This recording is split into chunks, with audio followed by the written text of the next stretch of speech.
merasa tak berarti, jalan dengan tanpa harapan, lalu tangan yang berlubang paku menjamah jadi hidup baru, dan kayu yang kasar mengubahkan jalan hidup yang penuh kegagalan. Ku puji Dia selama-lamanya, sebab salib mengubah hidupku, dan ku yakin darah Yesus yang suci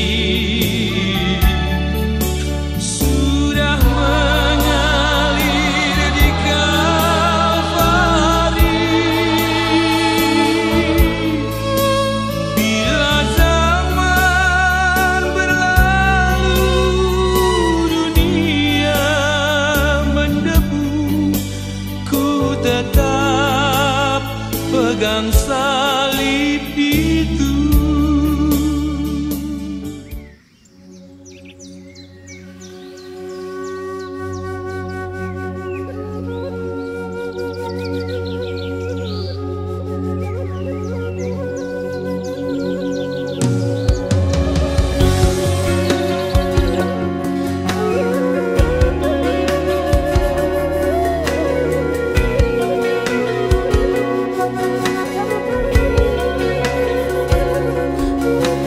Kami perlukan kasih-Mu Tuhan, hati-Mu selalu ada di sini. Dengarlah Tuhan seruan kami, perhatian-Mu tertuju di sini. Kami berdoa Tuhan, berdiri bagi negeriku, mencari wajah-Mu, rendahkan diri. Ampunilah negeriku, dengarkanlah doaku, nyata Kau pulihkan Indonesiaku.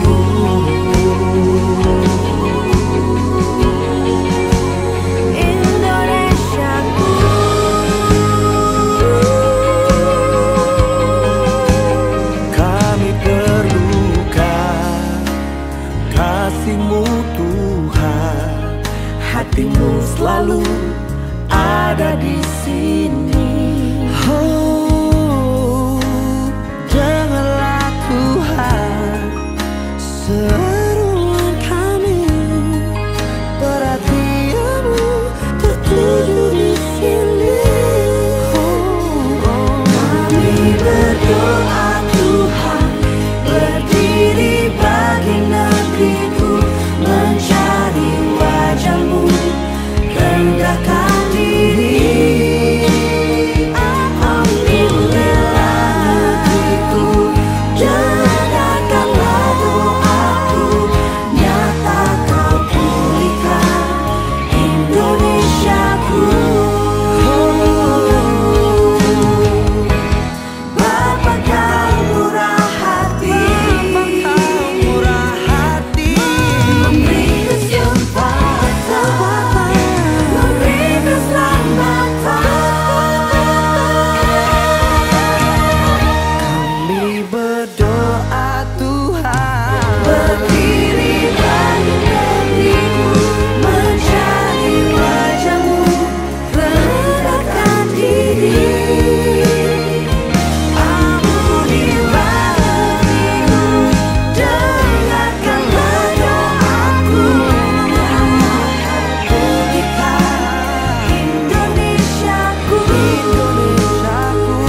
Bapa, kami berdiri bagi bangsa ini, menaikkan doa bagi Indonesia. Kami percaya Indonesia ada di hati Tuhan. Kami berdiri bagi bangsa ini, mohon belas kasihan Tuhan dan pengampunan Tuhan atas bangsa kami. Kami berdiri bagi bangsa ini hingga Kau pulihkan Indonesiaku. Ampunilah negeriku, dengarkanlah doaku, nyata Kau pulihkan Indonesiaku.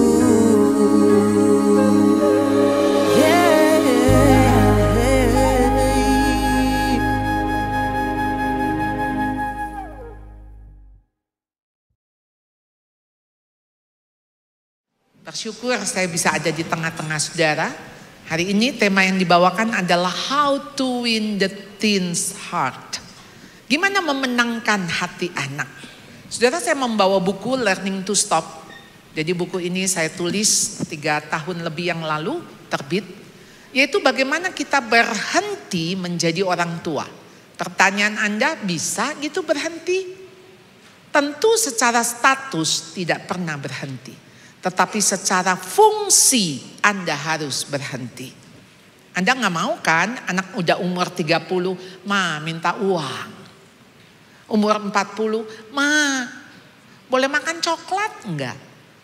Pasti Anda mau anak itu dewasa, mandiri, bisa membuat keputusan, bisa hidup bukan hanya untuk dirinya tapi bisa berdampak bagi orang lain. Jadi Anda harus stop. Harus berhenti ketika anak-anak Anda harus berhenti digelendotin. Ketika remaja Anda mesti berhenti kepo. Anak-anak gak mau dikepoin. Dan begitu anak-anak sudah dewasa Anda harus berhenti untuk intervensi. Jangan cawe-cawe. Jadi kalau dia belum punya pacar gak usah sibuk cariin pacar. Saudara, saya lagi menyiapkan satu buku lagi, yaitu How Learning to Hold. Jadi belajar lagi untuk menahan diri, belajar untuk memeluk, yaitu ketika anak-anak Anda terpuruk. Jadi di dalam buku itu saudara ada kasus-kasus, mah aku hamil, mah aku gay, mah aku mau mati, mah aku mau cerai, mah suamiku selingkuh. Saudara, saya mengumpulkan kira-kira masalah-masalah anak yang sudah mulai dewasa.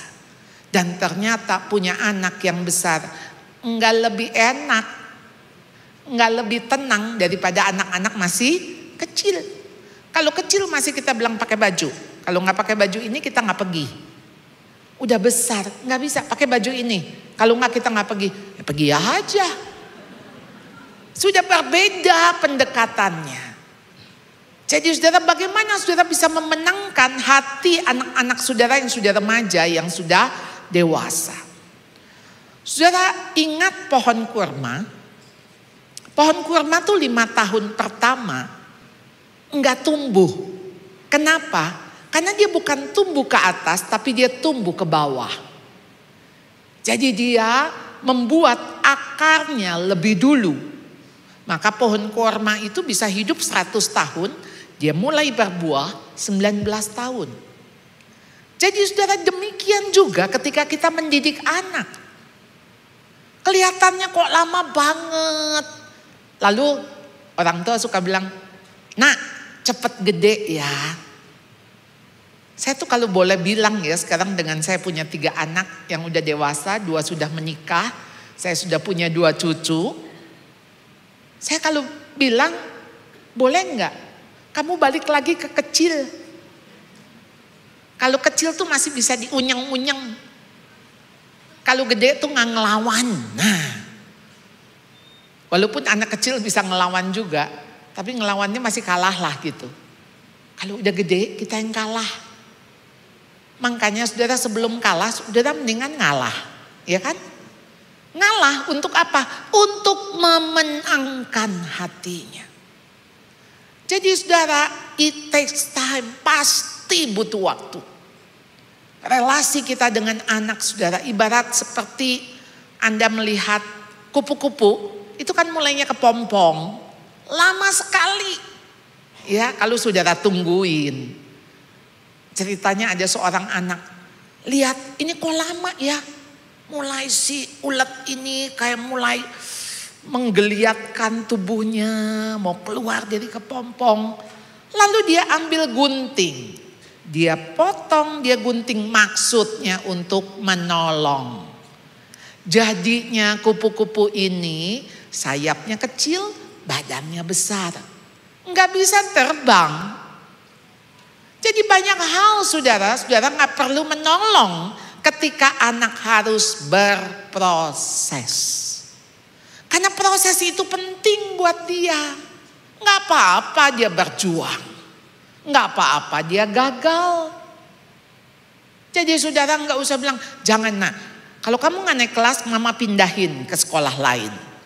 Saudara kalau dia nggak naik kelas, dia jatuh di mana, ya dia bangun di mana. Justru ketika saudara menolong, nggak heran kalau nanti dia merongrong. Kenapa? Dia pasti bilang, mama sih nggak bantuin, mama sih nggak tolong saya. Saudara, it takes time. Apalagi ketika butuh pemulihan. Relasi dengan remaja tidak mudah. Karena tantangan saat ini, ayah tidak hadir, ibu kewalahan. Anak terlantar. Sekarang ibu-ibu muda, karena sebelumnya tentu dia studi, dia punya karir. Gimana ya kalau harus full time di rumah? Kok kayaknya jadinya nothing. Saudara, saya punya 2 mantu, ibu yang masih muda. Saya tahu pergumulan mereka untuk ada tetap di rumah mengurus anak. Memang itu pilihan. Tapi waktu memilih itu nggak enak saudara. Bosen ada. Udah gitu udah ngedidik, udah ngorbanin waktu, tenaga. Anak juga tetap aja bandel gitu ya. Pasti ini pergumulan. Kalau begitu saya keluar aja. Malah tuh yang diasuh sama babysitter kok baik-baik, manis-manis. Saudara mulai menyerah. Akhirnya saudara, anak dibesarkan oleh pihak ketiga. Entah itu kakek nenek, oma opa, ama akung, atau babysitternya. Punya 3 anak, 3 babysitter. Sejak kecil anak dikasih electrical babysitter. Itu maksudnya gadget. Melihat ya, kalau anak-anak pada makan di restoran, di depannya itu ada gadget. Jadi saudara, saat ini anak-anak pun gak mudah. Sekolah semakin sulit. Kita dulu pulang sekolah tinggal lempar tas, main sepeda ke gang sebelah gitu ya. Saya mah ingat, saya masih nyari cu. Tahu cu? Jentik-jentik. Karena saya piara ikan. Jadi saudara, anak-anak sekarang pulang sekolah masih ngeles. Ngeles ini, ngeles itu, pulangnya malam. Gimana nggak stres? Kata bahasa Inggris yang 1 suku kata dibaca bahasa Indonesia jadi 3 suku kata. Stres, stres. Stroke, seteruk. Nah, saudara nggak mudah anak-anak sekarang. Jadi masalah dan konflik normal. Normal saudara. Kondisi baik di luar maupun perubahan pada anak-anak remaja akan membuat anak-anak itu punya konflik. Gelisah. Anak remaja dia pindah dari anak menuju dewasa. Disitulah masa peralihan. Masa dimana ya dia tuh rasa gimana ya, mau dibilang gede, badannya udah gede, tapi masih kayak anak-anak. Tapi mau dibilang anak-anak udah berjenggot gitu ya. Sekarang tuh anak SMP tuh tingginya bisa 180. SMP masih pakai celana biru, celana pendek, kakinya udah berbulu. SMP. Nah, badannya besar. Jadi kalau mereka konflik saudara, jangan melarikan diri dan menyibukkan diri. Kalau saudara melarikan diri, menyibukkan diri, akibatnya fatal. Ya, mari kita lihat satu klip ini. Ya, tolong ditampilkan.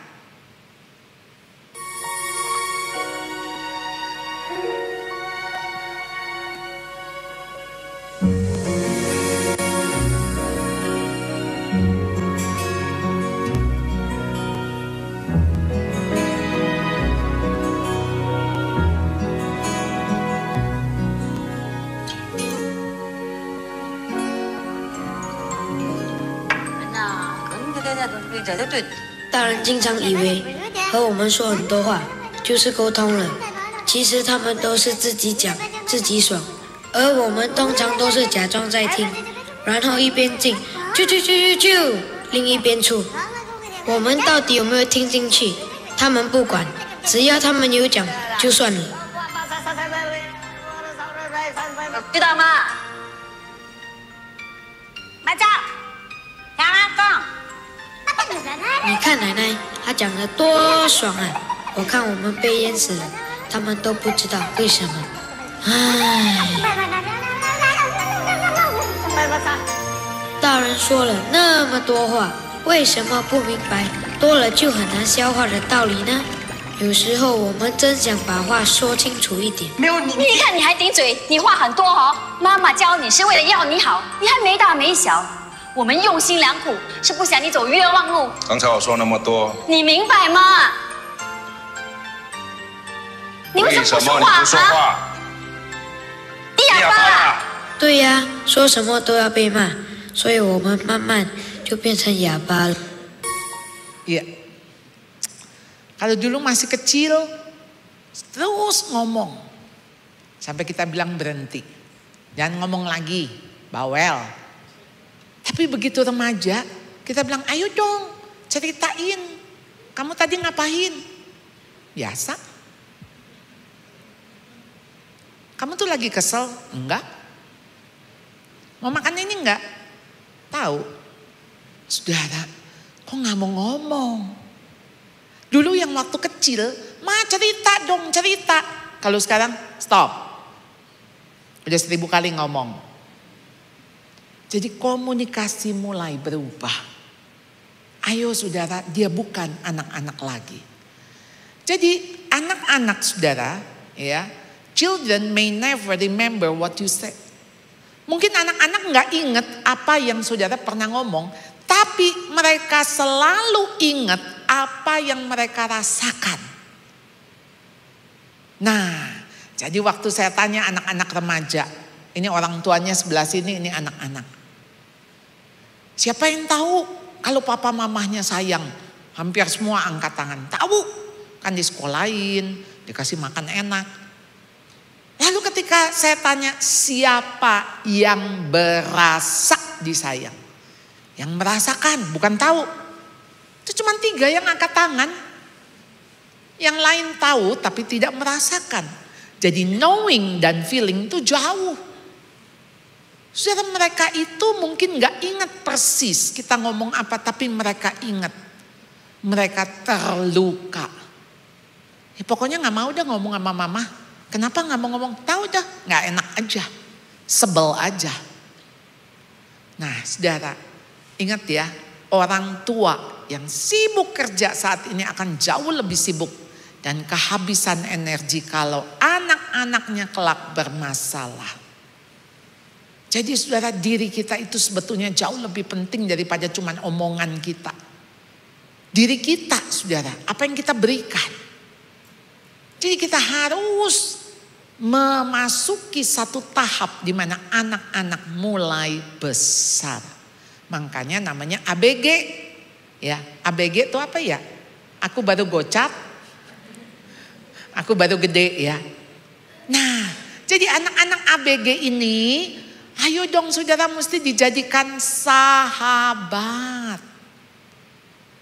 Jadi ibaratnya saudara, kalau di dalam relasi saudara, Saudara, waktu anak-anak masih kecil, saudara tuh kalau ngomong, ya ada kalimat perintah, ada larangan. Ayo mandi, bobo. Kalau udah gede nggak boleh lagi begitu. Nggak bisa, bobo. Pulang jam berapa? Malam, jam berapa? Awas ya, jangan malam-malam ya. Sama kunciin pintu. Nah, kesempatan dia kalau dikunciin pintu, dia bisa tidur di rumah temannya. Jadi masalah yang ada, orang tua tidak merubah style parenting.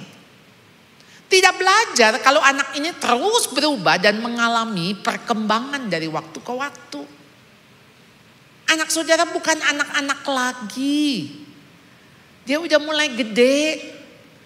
Ayolah saudara, bangun hubungan dengan anak. Caranya gimana? Menangkan hatinya. Supaya bisa connect, enggak konslet. Jadi gimana untuk kita bisa memenangkan hati anak? Saudara, memenangkan hati itu bukan menyenangkan hati. Tapi memenangkan hati itu saudara dapetin cintanya anak. Dapetin sayangnya anak. Dapetin respectnya anak, hormatnya anak. Jadi nggak bisa saudara kalau kita tuh jaim. Nah, jaim tuh jaga image. Hormat sama mama. Siapa yang dulu mengandung kamu? Siapa yang melahirkan kamu? Anak jawab, emang saya minta dilahirin? Saya nggak minta dilahirin. Lalu kita bilang kurang ajar kamu. Saudara, menurut saya mah itu yang salah kalimatnya. Saudara, jangan menuntut. Hormat itu tuh bukan untuk dituntut. Itu namanya Alkitab bilang janganlah engkau gila hormat. Hormat itu kita dapat bukan dari kita minta. Tapi karena anak melihat, anak merasakan, maka respect, hormat itu tumbuh. Dan sebetulnya kenapa kita didik anak? Cinta Tuhan, takut Tuhan. Senang akan perintah Tuhan. Maka ketika Tuhan bilang hormatilah ayahmu dan ibumu. Apapun kondisi orang tuamu, engkau hormati. Karena engkau menghormati Tuhan. Karena engkau mencintai Tuhan. Jadi bawa anak-anak kepada Tuhan dulu. Bukan lihat nih, mama tuh udah banting tulang. Papa tuh udah peres keringat buat kamu. Kamu tuh cuman jadinya begini. Kalau begitu mah nyalahin. Kalau cuma nyalahin, anak-anak akan defense dan akan ofensif. Jadi bukan hanya dia bertahan, tapi dia juga akan nyerang kita. Jadi saudara, bukan hanya kontak. Kontak itu artinya gini, kita tahu dia anak. Anak juga tahu kita orang gede. Kita mamahnya, ya, dia dibesarkan oleh ibunya, bapaknya. Tapi harus ada connection. Satu hari saya punya ipar itu kepala sekolah. Dia cerita, di sekolah nih ada orang tua seperti ini loh. Jadi dia bilang, Bu, ini kan anak terpilih buat nari. Saya mau tahu schedule-nya. Apakah dia bisa nggak latihan setelah pulang sekolah? Lalu si ibu bilang gini, yang tahu tuh susternya. Saya mah nggak tahu schedule-nya. Tanya aja sama suster. Suster ditanya, Sus, ini mau tahu schedule-nya begini? Iya, lain kali tanya ke saya. Mamahnya nggak tahu. Kan kadang-kadang ya teman saya ada yang dokter, dia bilang gini, kalau ditanya anak ibunya bawa anak, Bu, sakitnya udah berapa hari? Berapa hari Sus? 3 hari. 3 hari dok. Udah dikasih obat apa? Obat apa Sus? Sampai teman saya bilang, gua nggak tahu nih yang mana mamahnya, yang mana susternya itu, susternya lebih tahu. Nah jadi dia bilang sama si ibu ini, Bu, hati-hati loh, nanti kalau udah gede malah si anak lebih sayang sama susternya daripada sama ibunya.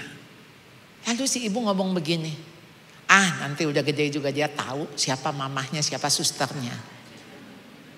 Iya sih, lebih tahu, pasti dong. Ini mama saya, ini suster saya. Tapi waktu susternya meninggal, bisa nangis ngegerung-gerung. Mamahnya meninggal, oh meninggal. Oh ya sudah, kuburkan. Orang mati, menguburkan orang mati gitu ya. Aduh saudara, kenapa? Karena nggak ada connection. Jadi kenapa connection itu penting? Jadi itulah relasi. Gimana supaya bisa nyambung? Ayo dong mendengarkan, bukan cuma mendengar. Mendengarkan itu saudara listening, not just hearing. Saudara waktu listen, pasti saudara mesti silent. Listen dan silent itu hurufnya sama, cuma beda posisinya. Saudara mesti mendengar, menyimak. Nah, saudara waktu mendengarkan itu saudara nggak boleh putusin. Mama udah tahu, mama udah tahu. Iya. Udah. Kayak kita udah tahu ujungnya dia ngomong apa. Saudara, kadang anak nggak butuh komentar Anda. Nggak butuh nasihat. Cuman di samping aja ngedengerin cerita dia. Cerita lucu, buat kita mah nggak lucu. Udah aja ketawa. Nanti kalau dia tanya, kenapa mama ketawa? Ya karena kamu ketawa. Mama mah nggak ngerti lucunya di mana. Kenapa sih? Itu supaya nyambung, saudara. Jadi ngobrol dong, bukan ngoceh. Kalau ngobrol kan dua arah. Bukan ngoceh. Kalau ngoceh tuh ngomong sendirian. Ngomel. Ayo saudara ngomong, bukan ngotot. Tuh saya udah ngumpulin tuh ya. Ngobrol, ngoceh, ngomel, ngomong, ngotot. Nah, apalagi tuh? Ayo saudara, ini yang namanya komunikasi. Diskusi. Pilihlah relasi, bukan emosi. Relasi itu cuma 3 not. Relasi. Jadi saudara pilih intimasi, bukan gengsi. Kita tahu anak salah. Anak gak mau minta maaf. Justru kita ngajarin dengan kita datang dulu. Maaf ya. Kamu jadi kurang ajar begini, mama pikir mama punya andil. Mama minta maaf. Saudara, kita mah kalau udah jadi orang tua, gengsi mesti dibuang. Buang, nggak ada guna. Mau apa yang saudara pertahankan? Kecuali relasi.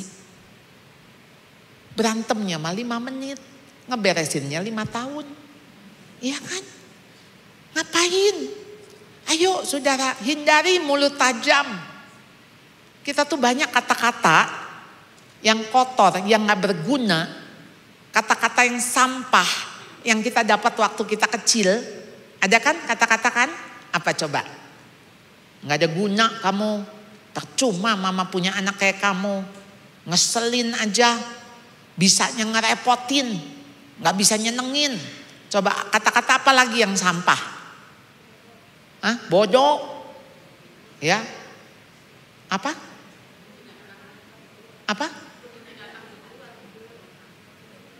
Kebun binatang, ya. Heran kebun binatang mah cuman binatang tertentu kan, ya? Ya, nggak ada kan kadang-kadang gini, nggak ada tuh ngomongin kupu-kupu loh, dolphin loh, nggak ada ya.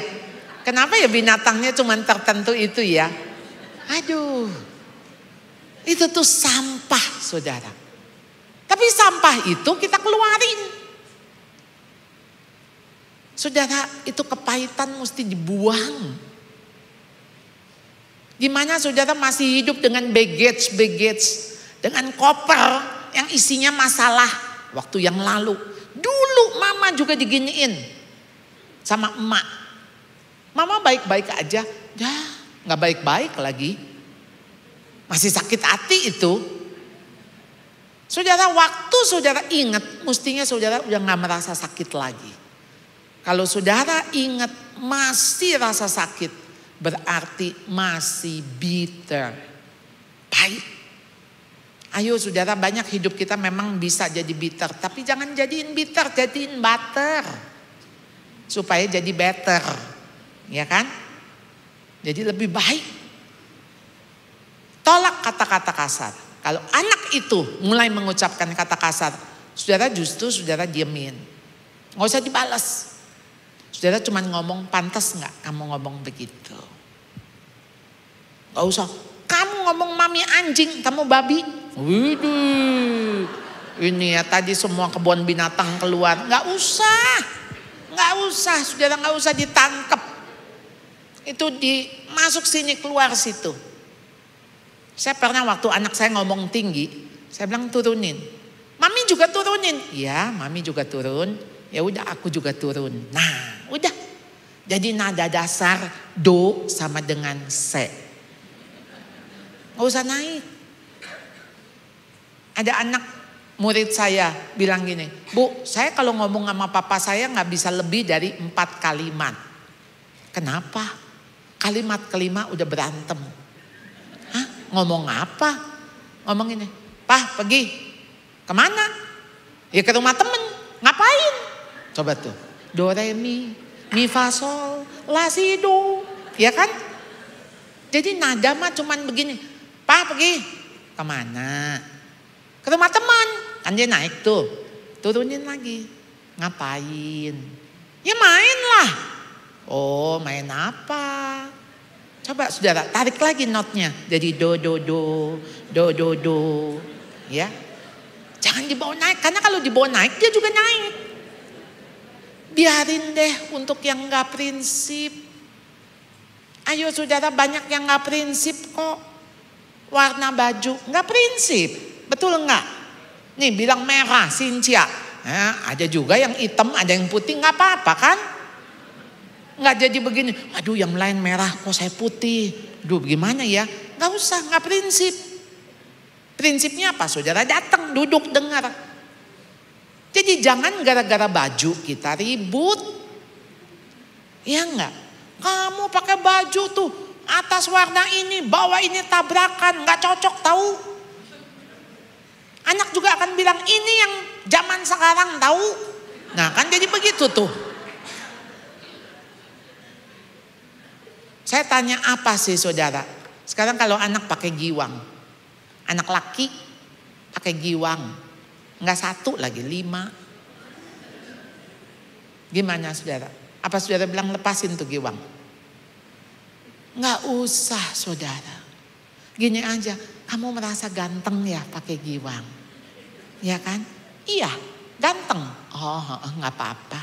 Asal kamu tahu, kamu itu yang paling ganteng di hati mama. Nggak pakai giwang juga tetap ganteng. Pakai giwang nggak apa-apa. Jangan diributin, nanti juga 6 bulan dicopotin. Kalau makin ribut, dia makin sengaja. Bukan 5 lagi, udah di sini, di sini, di sini. Ada lagi, kita kaget, di sini ada. Dia makin kasih lihat kita. Jadi nggak worth untuk ribut sama anak yang udah mulai besar. Jadi ayo dong connect, bukan konslet. Ya. Jadi Anda harus menangkan hati mereka untuk mereka bertumbuh. Kenapa? Karena masa lalu kita nggak pernah jadi masa sekarangnya mereka. Kita mah hidup besar waktu itu di abad 20 ya. Saya tuh lahir tahun 64, jadi tahun ini saya 60. Ya. Kita besar di abad lalu. Anak-anak kita besarnya di abad ini nih. Abad 21, udah beda abad. Kita lahirnya masih 1900. Anak-anak kita mah 2000. Tuh angkanya aja udah beda. Jadi nggak bisa kita bawa mereka ke yang dulu mama ya nyuci baju ngegiles, meres. Nggak usah. Kamu ya mesti sekarang meres, ngegiles. Nggak usah, mereka sekarang udah pencet. Nggak pencet, iya nggak? Lalu sekarang kalau listrik mati gampang, udah laundry kiloan banyak. Iya kan? Jadi hidup mereka tuh tantangannya, challenge-nya udah beda. Jadi makanya kenapa mereka dibilang generasi strawberry. Kita mah durian, ya nggak tahu deh ya. Maksudnya kan ya kali kerja keras. Jadi saya ingat saya tuh masih menggunakan mesin tik S1-nya saya. Mesti dipencet, ditekan. Mana kalau salah ngetik, kita mesti ngulang satu-satu pakai tip X kertas. Kalau sekarang mereka pakai iPad, tinggal ngapus sedetik, lalu iPad mah disentuh, dibelai, boro-boro ditekan, dipencet. Jadi memang udah beda. Jadi ibarat mah kita zaman mesin tik, mereka udah zaman iPad. Jadi nggak bisa disamain. Dulu mama ke sekolah jalan kaki, ya udah sekarang ada mobil 3 di rumah, dia disuruh jalan kaki ya dia sakit hati, iya kan? Seolah-olah penderitaan kita harus mereka alami. Nggak usah, zamannya udah beda. Jadi mari, ayo kita rubah mindset kita. Anak kita bukan anak-anak lagi, udah gede. Jadi jangan dimarahin kayak anak-anak. Ajak diskusi. Apa yang membuat Anda kesel? Apa yang membuat Anda jengkel? Ngomong. Tapi ngomong sekarang udah baik-baik, gak pakai emosi. Gak bisa bilang I'm right, you are wrong. Mama benar, kamu salah. Ya ampun saudara begitu mah dijauhin anak. Anak malas ngomong sama kita. Kalau udah malas ngomong, mau dia berelasi sama kita? Enggak. Ayo dong coach dia. Coach tuh karena anak-anak udah mulai dewasa, udah mulai remaja, coach. Jadi kalau babysitter tuh ibaratnya kayak saya selalu menggambarkan jarum jam.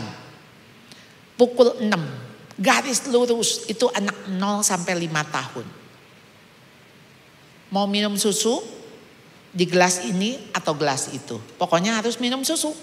Jadi gak bisa dikasih pilihan, mau minum susu enggak, terserah kalau gak mau minum susu. Gak bisa. Mau bangun sendiri atau mau bangun sama mama, pokoknya mesti bangun.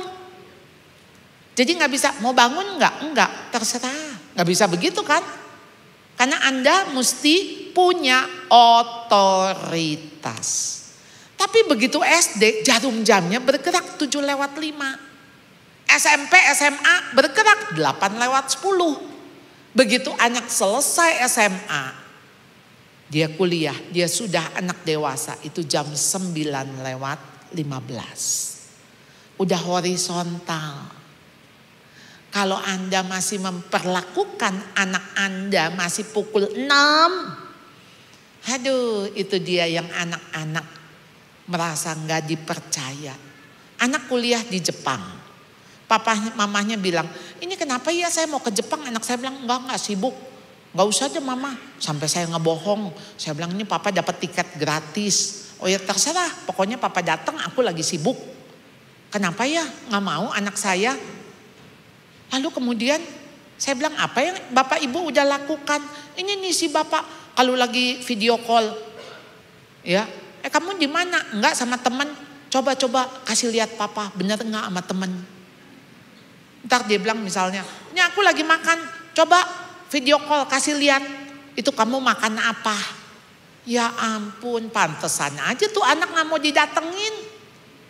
Karena bukan orang tuanya yang datang, polisi yang datang. Iya kan? Jadi sebagai polisi, ayo saudara-saudara berbeda. Ya, kata-kata yang keras gak bisa menyentuh hati yang lembut. Kata-kata yang lembut bahkan bisa menyentuh hati yang keras, bisa memenangkan hati yang keras, bisa melembutkan hati yang keras melalui apa? Kata-kata yang lembut. Jadi anak-anak kepingin sekali dia dihargai, dianggap penting, diterima apa adanya, bukan ada apanya, bukan ada cakepnya, ada baiknya, ada pintarnya, diterima apa adanya. Kita juga mau diterima oleh anak apa adanya kan? Ayo saudara, dia butuh rasa aman untuk bisa terbuka. Rasa aman itu didapat dari mana? Ketika dia tidak dijudge, tidak dihakimi, tidak disalahkan. Jadi dia butuh sekali kalau aku cerita tentang gagalku, apakah papa mamaku mau mengampuni aku? aku tetap safe. Mana berani jujur. Kalau jujur dibalas dengan hardikan, bentakan. Ya nggak jujur, ya udah bohong aja. Kalau ketahuan si apes gitu kan. Kalau bisa ya terus dia tutupin semuanya. Jadi mereka sebetulnya ingin sekali didengarkan. Tanpa digurui, dihakimi, disalahkan. Ayo dong bimbing mereka, bukan ngontrol mereka. Mereka mau dibimbing, bukan dikontrol. Jadi mereka mau dituntun, bukan dituntut. Waktu Anda menuntun pasti Anda menggenggam, bukan mencengkram. Pasti Anda sedang berjalan bersama-sama, bukan nyeret. Anda jalan beriringan, maka Anda menuntun. Anak akan rasa aman dan nyaman. Jadi Anda perlu tahu menjadi orang tua tuh nggak pernah selesai. Kita tetap menjadi orang tuanya. Mau sampai kapanpun ya kita mamahnya. Tapi fungsi itu mesti berubah. Anda nggak bisa perbaiki mereka, nggak bisa ngubah mereka. Yang bisa tuh cuman Tuhan. Tapi dimulai dari apa? Diri Anda yang berubah. Saya punya resep. Mau ngubah anak, ngubah diri dulu. Karena saya juga bukan orang tua berhasil, saya juga gagal. Saya punya hubungan yang buruk dulu waktu anak-anak saya remaja. Makanya saya bilang kalau perlu nggak usah melewati bab-bab kegagalan saya. Makanya saya tulis buku. Supaya Anda belajar. Nggak usah gagal dulu baru belajar. Jadi bagaimana saya mesti menangin hati anak saya. Satu waktu anak saya menulis ya di satu buku biografi saya. Jadi dia nulis gini, waktu saya SMA, I hate my mom. Waduh dia benci saya. Lalu dia menulis, saya sendiri udah lupa. Nah kadang-kadang kita tuh kan jadi orang tua suka lupa ya kejadian. Jadi dia bilang dulu di tol. Ya kan saya bilang jangan ngebut. Anak saya bikin 20 km di tol. Sepanjang tol dia 20 kilo. Itu cara dia menghukum saya. Sampai akhirnya relasi kami baik. Ya masih ada air mata. Kalau lagi dia cerita dulu mami bagaimana. Saya kalau bisa putar waktu saya putar. Tapi memang kan nggak bisa. Jadi ayo saya juga berhenti menyalahkan diri. Karena saya juga harus bisa mengampuni diri saya. Karena Tuhan sudah mengampuni saya. Dan hanya ada satu. Bapak yang baik. Bapak yang sempurna. Nah kita datang kepada Bapak. Hanya kasih Bapak yang juga bisa menolong anak-anak kita pulih.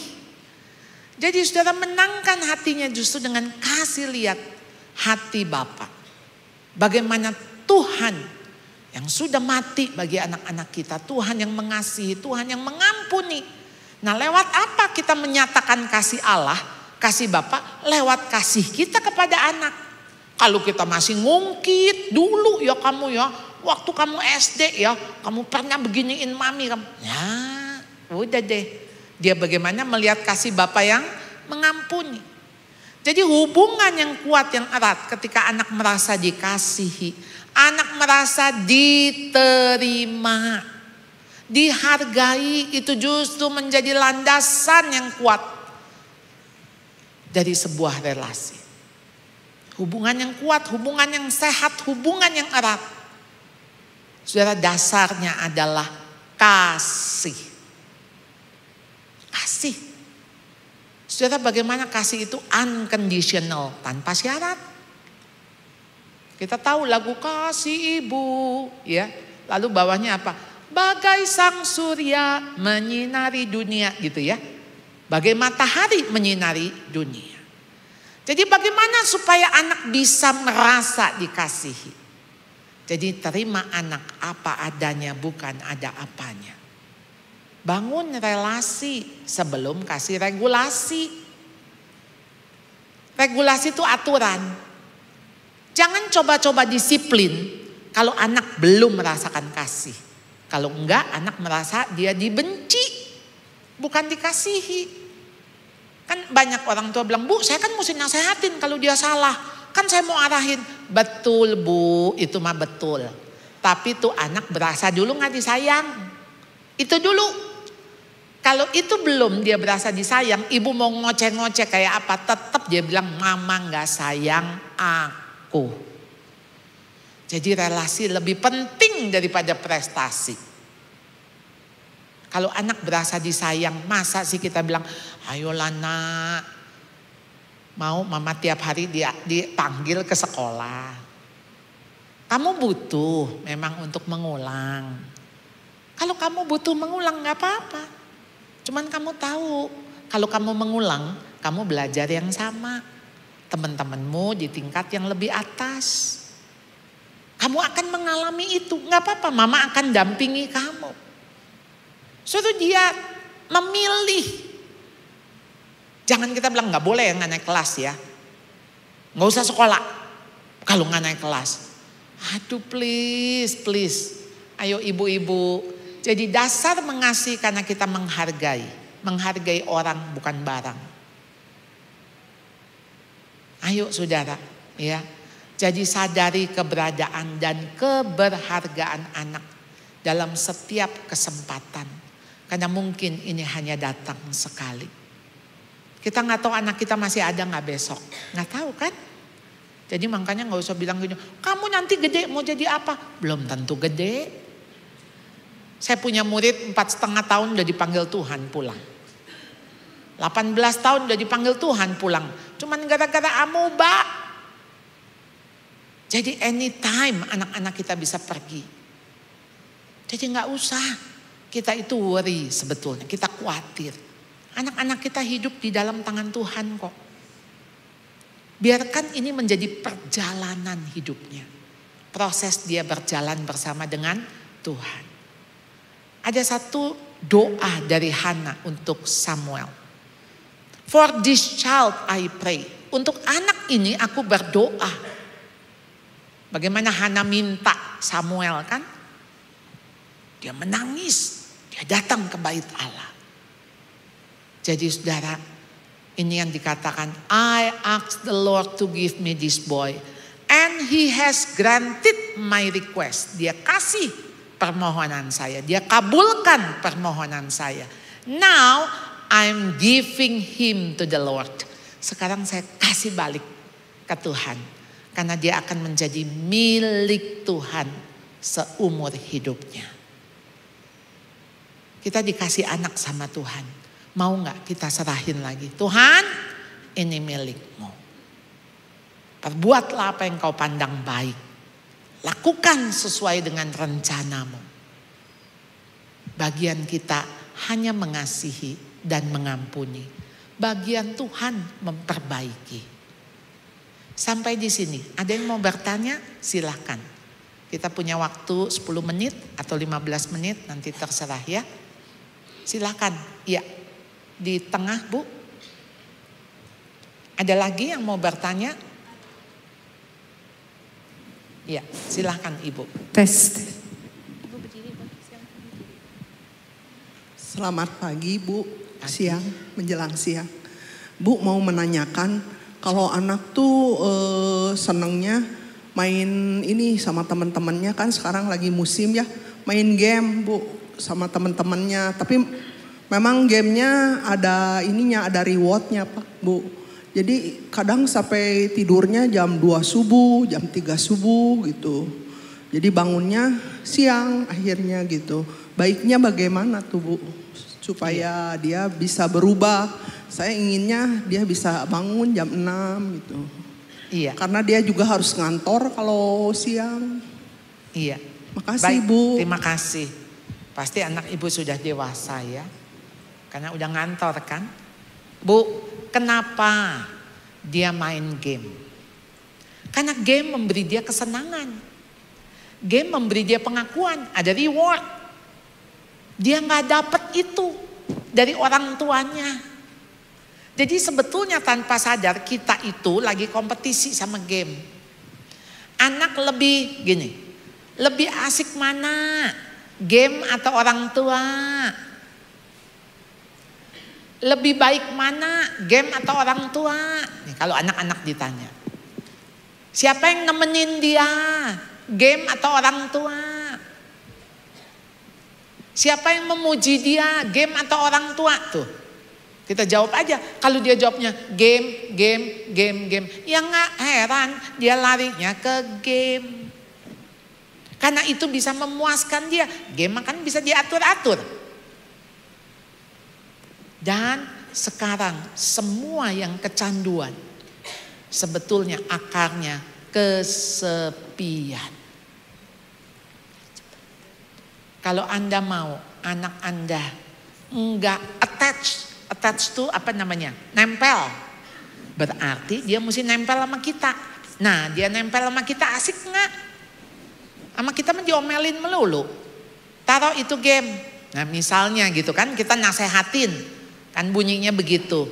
Nggak mau. Anak gede mah udah nggak mau dinasehatin.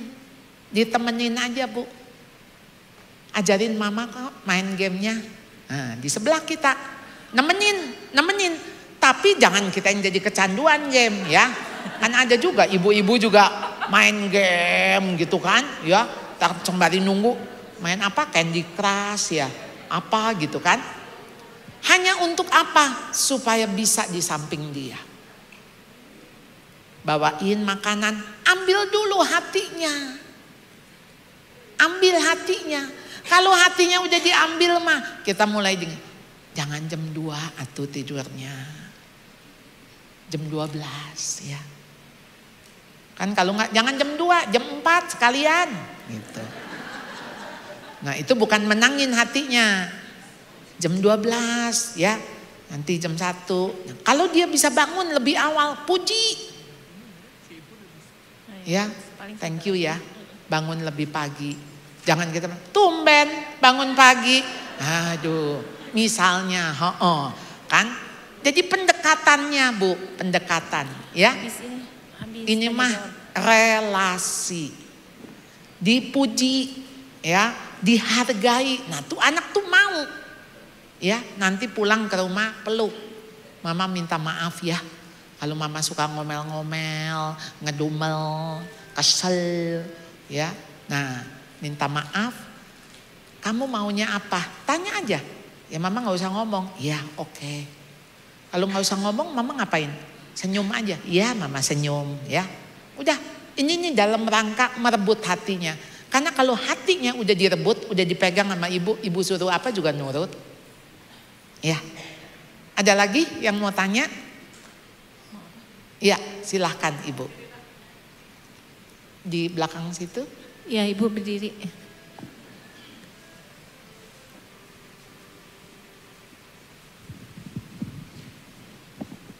Terima kasih Ibu. Ya. Penjelasannya sangat menarik. Ya. Dan ini saya punya persoalan dengan cucu saya. Ya, kalau bertanya teh meni nggak pernah nggak berhenti.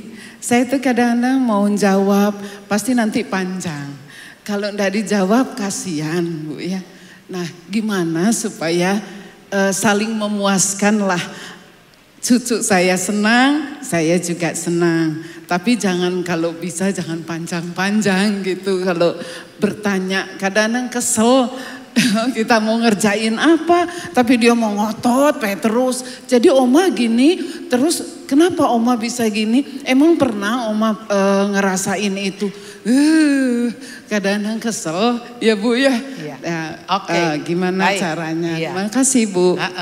Bu, kalau masih ditanya sama cucu, Ibu mesti bersyukur. Berarti tuh cucu pintar, tuh cucu pengen tahu. Tuh cucu nanyanya sama kita bukan sama orang lain. Jadi bersyukur. Itu dulu supaya mindsetnya. Lalu sekarang kalau misalnya kita juga nggak tahu jawabannya. Udah bingung kan. Dia kan nyecer. Aduh terus. Gini ya. Oma juga pengen tahu.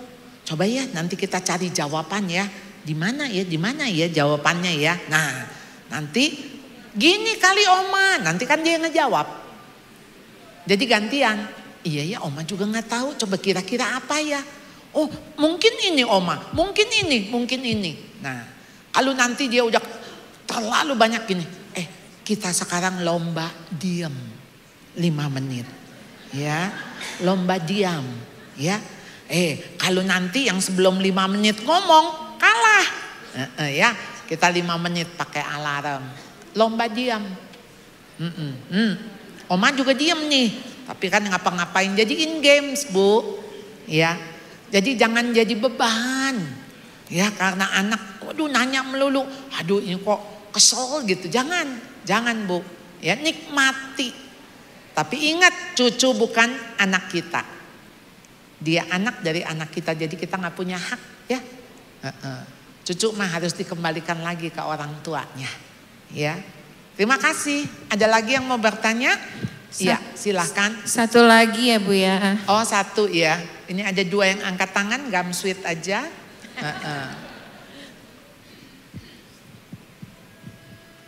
Silahkan Ibu berdiri. Shalom Bu, saya mau nanya. Saya kan punya mantu tunarungu. Anak sayanya sih bisa ngomong, cuma telinganya itu gak denger satu. Cuman jadi apa-apa tuh anak tuh kepo gitu. Siapa yang kepo? Anak sayanya. Jadi, anak ibu jadi laki, perempuan? Cowok, cewek. Oh, anak ibu cewek? Iya. Jadi apa-apa teh, apa mah gitu, apa mah. Pengennya tuh dijelasin terus. Kadang saya aduh capeknya gimana gitu. Tapi ngomong segini teh nggak denger dia teh. Mesti rada nadanya keras saya. Terus mesti depan mulut sama mulut gitu. Oh iya. Nah sementara menantu kan tunarungu. Jadi kan pakai sama anak saya kan pakai isyarat gitu. Bahasa. Iya. Jadi sekarang saya lagi ada konflik sama anak saya. WA saya diblokir gitu apa. Makanya dia punya anak masih bayi Bu. Saya tuh kepikiran aduh gimana ini teh. Makanya dia nggak dengar telinganya tuh. Sering jatuh. Aduh Tuhan saya tuh harus gimana gitu. Habis ribut sama saya gitu. Ngomong bla bla gitu. Saya udah gini aja lah sampai anak saya. Tuh mah pantas enggak ngomong kayak gitu sama mama. Ya udah biarin aja kata saya. Makanya tuh aduh Tuhan saya tuh harus gimana gitu. Saya kepikiran cucu saya itu loh Bu masih kecil. Dia udah mau jalan gitu katanya. Telinganya nggak denger. Jadi apa-apa tuh. Apa ya jatuh. Dia teh jatuh. Dari bayi makanya dari sama saya gitu. Sekarang udah pisah. Jadi saya tuh harus gimana ya Tuhan iya, saya teh. Bu. Itu aja Bu. Itu kan kondisi dia begitu bukan maunya dia. Iya. Betul enggak? Bukan maunya dia, enggak dengar. Kalau bisa mah dia pendengarannya juga bagus. Jernih, jelas. Tapi kan bukan maunya dia. Jadi waktu dia kepo, nanya lagi. Karena dia enggak dengar Bu. Mestinya kita pakai cara lain. Apa cara ditulis? Ya, ditulis. Maksudnya ditulis kan jadi dia bisa baca. Ya, ini nih maksud mama begini nih, saat nulis. Jadi kita punya papan tulis, ada di mana-mana papan. Ya. Sekarang akibat miskomunikasi jadi ribut. Jadi nggak ngomong-ngomong. Rekonsiliasi Bu. Datengin dia. Minta maaf, peluk, minta maaf. Udah nggak usah gengsi, ya. Gengsi mah dibuang aja, ya. Jadi ibu rekonsiliasi, tapi itu rekonsiliasi bukan demi cucu, ya. Oh supaya ini si cucu, Bu bahaya sekali nanti ibu mah ada maunya, ya. Jadi nggak tulus. Jadi kita tetap tulus, kita bilang maaf, ya kemarin mama mungkin kesel, mama begini begitu, ya. Sekarang boleh nggak? Kamu datang lagi ke mama, kita pergi sama-sama makan, gitu ya. Perbaiki Bu, perbaiki. Iya. Kalau Tuhan aja ngampunin kita, masa kita nggak ngampunin anak kita, ya. Dan waktu mengampuni artinya kita juga minta ampun sama dia, ya. Saling. Baik. Ibu katanya satu lagi nih Bu. Boleh. Silahkan. 5 lagi juga boleh. Ayo. Ya, selamat siang Bu. Iya. Saya mau nanya ini gimana sih ngadepin anak masih umur 9 tahun kan ya Bu ya. Cuman di satu sisi suka dibela sama papahnya. Suka dibela. Jadi kurang disiplin lah kalau dibilang. Kalau saya disiplin jadi si anak tuh lebih dengar papahnya. Nah gimana caranya supaya anak tuh ngerti bahwa yang saya mau itu untuk kebaikan dia juga gitu. Tapi selalu kontra sama papahnya gitu. Nah, iya. Bapak Ibu, anak itu kan anak suami istri. Jadi penting sekali suami istri itu satu tim. Karena kalau ibu berbeda, jadi ada dua nahkoda. Anak bingung, pasti milih yang enak dong. Jadi sekarang apa coba? Apa? Kasih saya contoh. Misalnya anak jadi nurut sama bapaknya apa contohnya? Pulang sekolah sepatunya dilempar.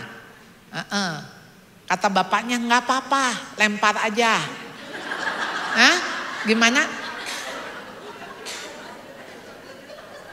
Udah nggak apa-apa, taruh aja di situ. Nah Bu, ada solusi. Solusinya apa? Begitu dia buka pintu, ada gambar telapak kaki dia, ya, tempelin tuh telapak kaki. Nah diarahin tuh ke rak sepatu gitu. Nah di rak sepatu tulis terima kasih, aku sudah diletakkan di sini. Gambar sepatu ada mukanya senyum. Sekarang mah gampang, tinggal ngeprint kan, cetak ya. Nah habis cetak kita ngeprint, tempelin di lantai, nggak apa-apa untuk membangun habit. Jadi ibu tuh nggak usah teriakan, sepatu dilempar sini gitu. Nah udah aja. Kalau udah ibu ribut, sedangkan papanya lembut, ya milih bapaknya. Udah nggak apa-apa, itu cuman sepatu, sini. Iya dong, ya. Kenapa? Oh, memang ibu ribet sekarang, tapi nanti ibu akan lega. Itu memang maksud saya gini loh, kalau kita nggak mau ribet mah nggak usah punya anak atuh, ya kan? Memang anak bakal bikin kita repot, ribet, ya kan? Ya itu memang di awal Bu, di awal. Tapi kalau udah kebentuk habit, sampai tua juga kita kan nggak betah lempar-lempar sepatu. Pasti kita juga naruh gitu loh. Tapi waktu membentuknya itu memang nggak mudah. Nah sekarang ibu sama bapak mesti kompak dulu. Udah pacaran lagi sama si bapak, ya. Nah kalau ibu kontra sama si bapak merasa dia nggak dihargai. Jadi udah, ibu mesti sama-sama dulu. Toh dia juga sebetulnya sayang anak, betul nggak? Dia bukan lagi mau ngerusak anak, bukan lagi mau ngancurin anak. Dia sayang sama anak, ya. Jadi kita hargai, oke? Ya, terima kasih, ya. Ibu-ibu sudah ya. Ya, Tuhan memberkati, ya, Tuhan memberkati.